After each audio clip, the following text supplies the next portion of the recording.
La sorprendente historia de Cornelia Connelly. Cornelia Connelly, 1809-1879, siempre hizo suya, con una entrega absoluta, la que entendía como voluntad de Dios, al precio de las cruces que fueran, incluso las más imprevistas. Si un día es elevada a los altares, su historia figurará entre las más rocambolescas en el libro de los santos, donde no escasean este tipo de historias. Cornelia Peacock nació en Filadelfia, Estados Unidos, en 1809, como la hija más pequeña de una familia numerosa presbiteriana en buena posición económica, lo que le permitió recibir una buena educación. Perdió a su padre con 9 años y a su madre con 14.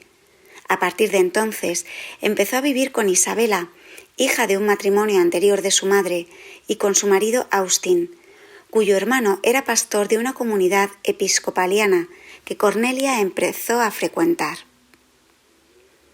Allí conoció a un predicador, Pierce Connelly, 5 años mayor que ella, con reputación de orador intenso, elocuente y dramático, además de guapo y fascinante, con quien se casó en 1831, a pesar de la oposición de Isabela, por razones que siguen siendo desconocidas. Tal vez adivinó en él la ambición que al cabo de unos años llenaría de dolor la vida de su hermanastra y le arrastraría a él hasta el abismo. Poco después de casarse, a Pierce le destinaron a Mississippi, donde el matrimonio se instaló y vivieron, en palabras de su hermana Mary, como el matrimonio más feliz imaginable. Ambos se volcaron en sus tareas de pastor y de esposa del pastor y tuvieron 2 hijos. Entre 1833 y 1834 se dieron 3 circunstancias que agitaron el alma de Pierce. Una, que él quería ascender en la jerarquía episcopaliana y su absorbente trabajo en una zona enorme le impedía ese paso. 2, que tuvieron lugar en varias zonas del país graves episodios de violencia anticatólica que a él le parecían incompatibles con el protestantismo. Y 3, que conoció a un caballero católico francés, Joseph Nicolas Nicolet, con quien trabó buena amistad y mantuvo numerosas conversaciones sobre religión. Pierce y Cornelia empezaron a leer sobre el catolicismo y se dieron cuenta de que sus prejuicios eran erróneos. En 1835, él volvió a fracasar en su intento de ser obispo y aumentó su decepción, hasta el punto de abandonar su cargo como pastor para seguir profundizando en su estudio de la Iglesia. Esto les dejaba sin trabajo y con 2 hijos pequeños, pero encontró el apoyo de su esposa, quien en una carta a su hermana Addie mostraba su confianza en la integrada piedad y saber de su marido y confianza en la dulce providencia de Dios ante los pasos que tendrían que dar. Los procesos de conversión del matrimonio fueron distintos e independientes. Él retrasaba dar el paso porque quería a toda costa mantener un papel sacerdotal. Ella estaba tranquila porque pensaba que aquello era imposible y ambos eran felices. Pero Pierce supo que había una rara excepción que le permitiría ser ordenado sacerdote si se separaba de su esposa. Para explorarla en Roma, pues requería la aprobación del Papa, vendieron todas sus posesiones y se fueron a vivir a la ciudad eterna. Cornelia aceptó, resignada y amante tanto de su marido como de los designios de Dios para él y para ella. Porque mientras esperaban durante un tiempo en Nueva Orleans a coger el barco hacia Italia, Cornelia no quiso esperar más y pidió ser formada como católica para ser recibida en la Iglesia. Pierce, más calculador y a la expectativa de lo que sucediese en Roma, no dio aún el paso, pero no se opuso al de su esposa, quien el 8 de diciembre de 1835 hizo su profesión de fe y su primera comunión. El matrimonio Connelly hizo muchas y buenas relaciones romanas. Finalmente Pierce obtuvo una audiencia con el Papa Gregorio XVI, a quien llegó a conmover hasta las lágrimas y de la que salió aún más convencido de sus planes. Cornelia empezó a angustiarse y escribió en una carta: ¿Es necesario que Pierce se sacrifique y me sacrifique a mí también? Amo a mi marido y a mis hijos. ¿Por qué tengo que renunciar a ellos? El 27 de marzo de 1836, Pierce se hizo católico. El matrimonio vivió 2 años felices, viviendo de rentas, en los que conocieron otros lugares de Europa. Tuvieron un hijo más, John Henry, y perdieron otra al poco de nacer, Mary Magdalene. Cornelia confiaba en que los sueños de ser sacerdote se esfumasen de la mente de su marido. Volvieron a Estados Unidos como una familia unida y que había superado sus problemas económicos. Se instalaron pobremente en Grand Couteau, Luisiana, donde Pierce empezó a dar clase en un colegio jesuita. Ambos continuaban su formación y en 1839 siguieron sendos ejercicios espirituales ignacianos. La vida les golpeó al año siguiente con la muerte de su hijo pequeño en un accidente horrible, abrasado en líquido al caer, empujado por un perro en un hervidero de azúcar ante los ojos de su madre. La forma en la que Cornelia vivió esa desgracia muestra que ya era un alma de gran perfección y fidelidad a los designios de Dios. Quedó embarazada de nuevo y estaba en ese estado cuando a finales de 1840, Pierce, cada vez más insatisfecho con su situación personal y obsesionado con la idea que le comía por dentro, le anunció su determinación de ser sacerdote, para lo cual necesitaba que ella consintiese en una separación definitiva. Al escuchar el plan, Cornelia quedó devastada. Más tarde diría que sin el soporte de la gracia se habría desmayado, pero le dijo: «Si el buen Dios me pide este sacrificio, estoy dispuesta a hacerlo con todo mi corazón». Fue el final de la familia. Ella, con su hijo recién nacido, Frank, y su hija, Addie, fueron acogidas en una casa de las Hermanas del Sagrado Corazón, donde Cornelia empezó a meditar si la voluntad de Dios no sería también para ella la vida religiosa.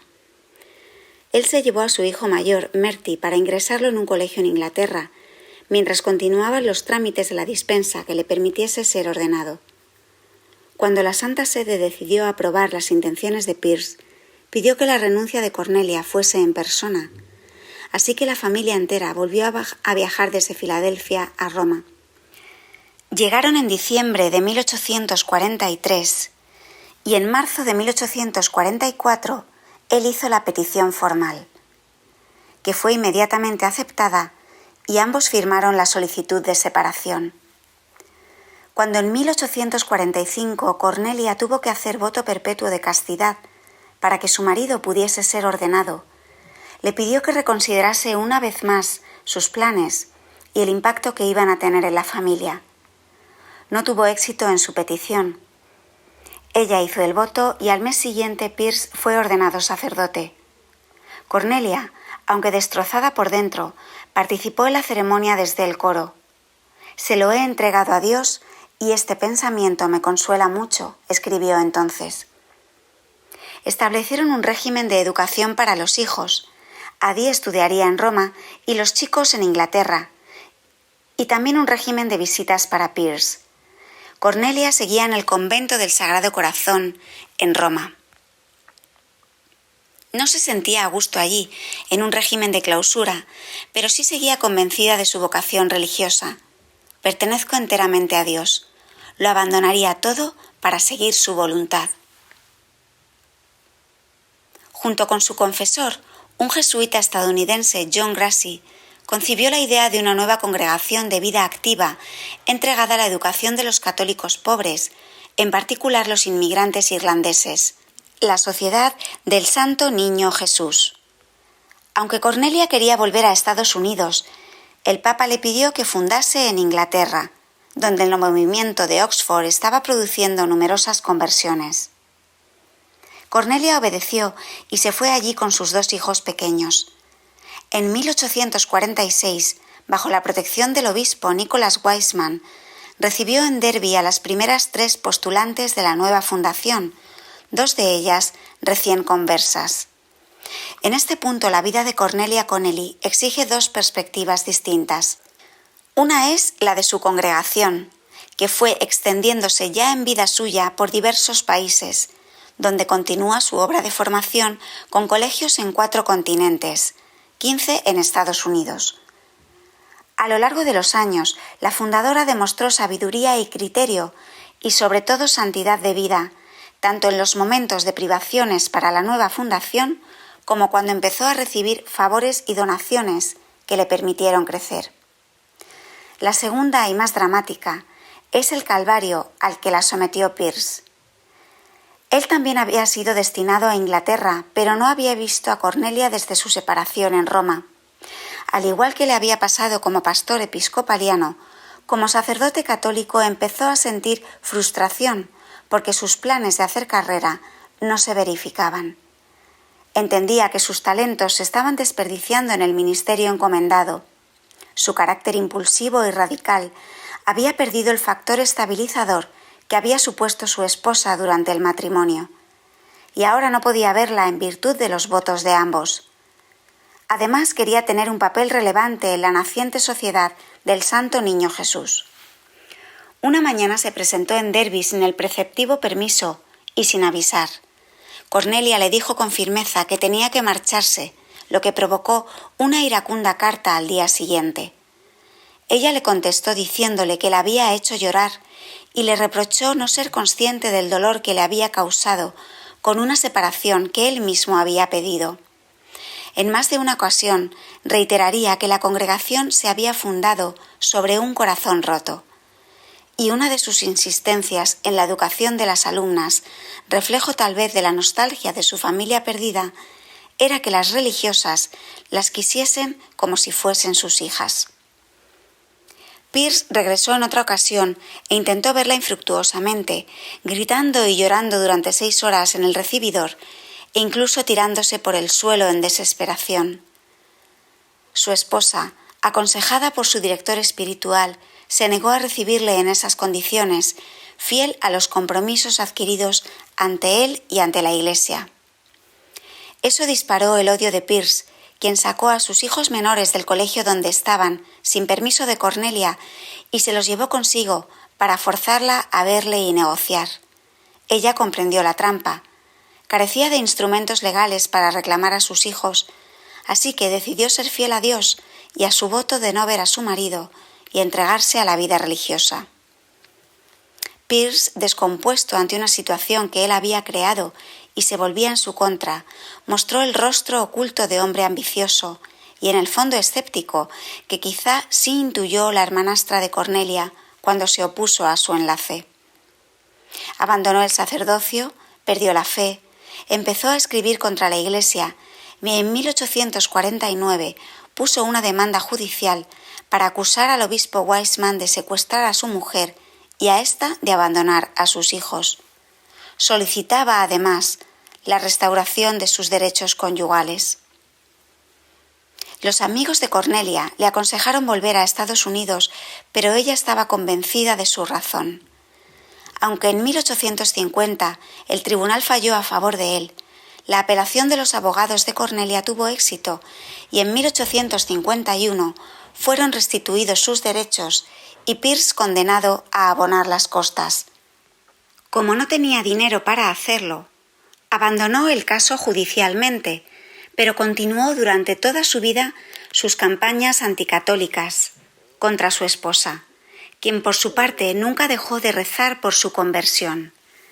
En torno a 1868 fue restituido como pastor anglicano y se ocupó de una rectoría en Florencia hasta su muerte en 1883.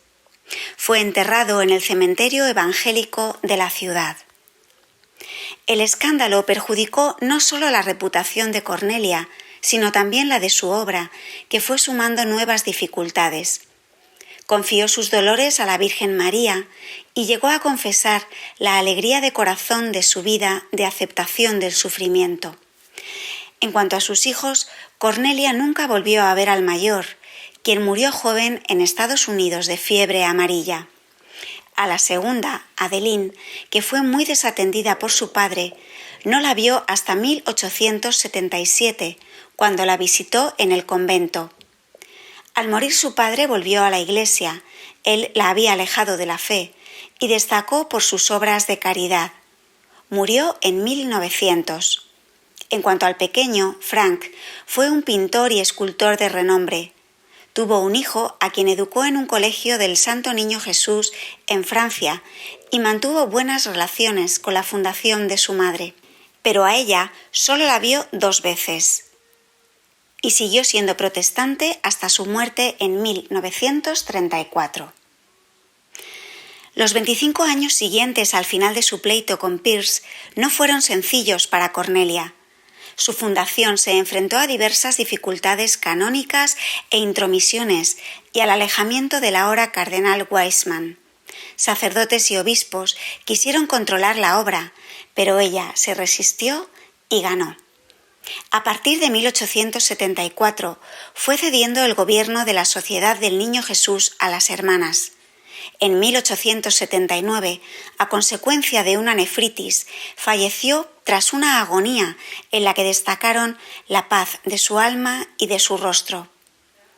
En plena Inglaterra victoriana, las circunstancias familiares de Cornelia seguían produciendo escándalo, por lo cual la congregación decidió no hablar de ella y durante medio siglo prescindió lo más posible de su recuerdo y escritos.